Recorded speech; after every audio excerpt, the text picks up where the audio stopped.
tuổi nào ngơ ngàng tìm tiếng gió heo mây, tuổi nào vừa thoáng buông áo ghềnh gai, tuổi nào ghi dấu chân chim hoa trời.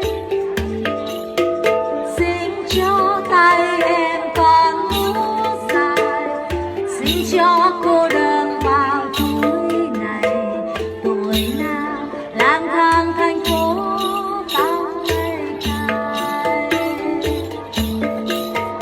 Xin cho tuổi nào còn tuổi